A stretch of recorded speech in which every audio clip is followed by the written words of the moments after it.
to the extent that you hold our feet to the fire and make us be efficient, at some point things are going to go higher and higher. But anyway,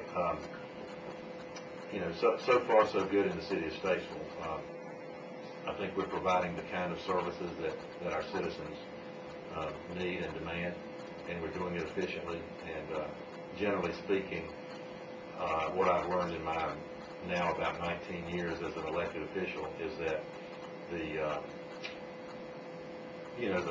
feeling that city employees don't work that hard and all that's just a fallacy. They really do a bang up job, and they, for the most part, work as hard or harder as their counterparts in the private sector. So I'm very proud of the staff and the employees and the council members in the city of Statesville. And I think we've got a great community, and as we grow, our hope is that we'll be able to embrace that growth in a way that just doesn't strangle us.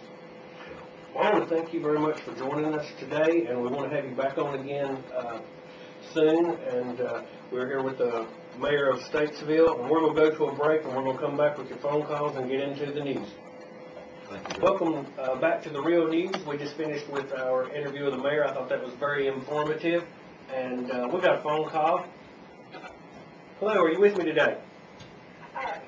Yes, it's Emily, and I just wanted to say that I really enjoyed that interview with that mayor. I'm not from Davis County. I mean, I am from Davis County. I'm not from Idale, but I feel like the people are to be commended to have a mayor like him. And also, I wanted to say that I really enjoyed the program, and I think it's so good that you have a guest on each week, and also you have a time, for people to call in and give their opinions, and I think you're to be commended for the way that you respond. And the program is just so informative. I always hate when I have other obligations and have to miss.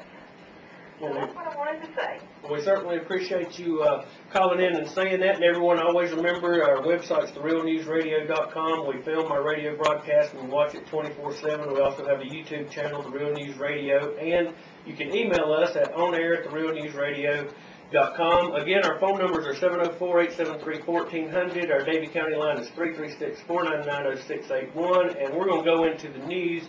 And I want to update a story that we did last week, and this is U.S. warns tourists of small unit combat at Mexico border.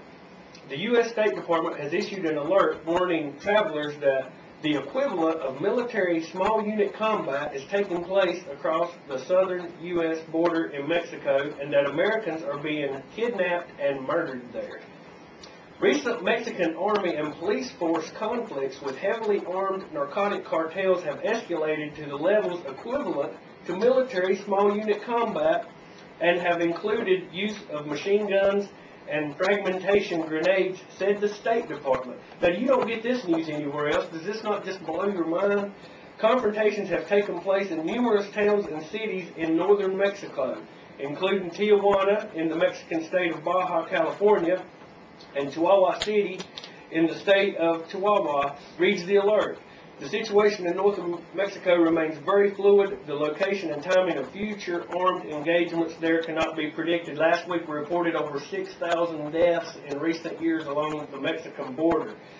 The State Department particularly urged that Americans be wary when traveling in that part of Mexico closest to the United States. U.S. citizens are being urged to be especially alert to safety and security concerns when visiting the border region. Dozens of U.S. citizens were kidnapped and or murdered in Tijuana in 2007, says the alert. Public shootouts have occurred during the daylight hours near shopping areas. Criminals are armed with a wide array of sophisticated weapons. In some cases, assailants have worn full or partial military uniforms and have used vehicles that resemble police vehicles. Now, this is being reported on CNS News. The alert also warns Americans to avoid areas where drug and prostitution are evident and to refrain from displaying expensive-looking jewelry, large amounts of money, and other valuable items. People, it's amazing that I have to report this complete travesty of the prime directive of our government, which is to secure our borders.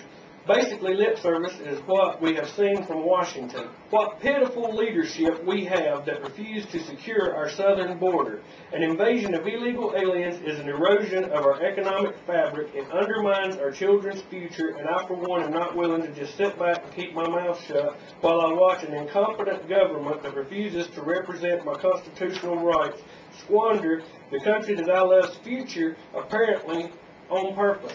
If you'd like to call in and comment on that, we're here and would like to hear from you today. Last week, we saw our president go to Saudi Arabia to suggest to the emir that increasing oil output would help lower prices on the American public.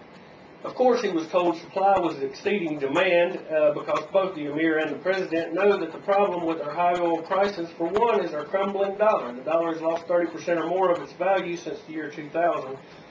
Under Bush's watch, oil has went from $30 a barrel to $132 a barrel. As a people, we should demand better leadership than this. But now I want to address this trip to Saudi Arabia from the point of view of the rest of the world.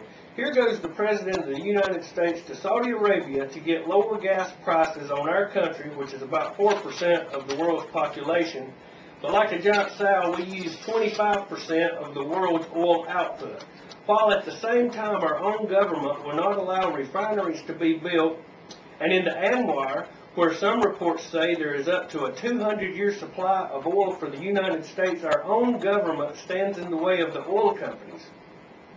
What buffoons and hypocrites we must look like to the rest of the world, and the saddest thing about the whole travesty is that us, we the people, seem complacent and asleep and continue to allow this to happen with little to no outcry from the public.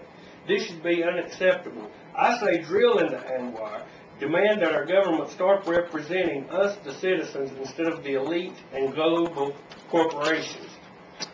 If we are uncertain how much oil is in the Anwar, drill and find out. Stop accepting liberal notions of disturbing the area. Data plainly shows that damage to the region would be minimal. Our government that in the past slaughtered the Indians, condoned slavery, and at present permanently detain people without trial, advocate torture such as waterboarding and secret prisons, allow Americans to be murdered along our southern border by the thousands because they refuse to enforce our borders, are so caring and so dedicated to making sure that what they do is right doesn't disturb spotted owls and caribou.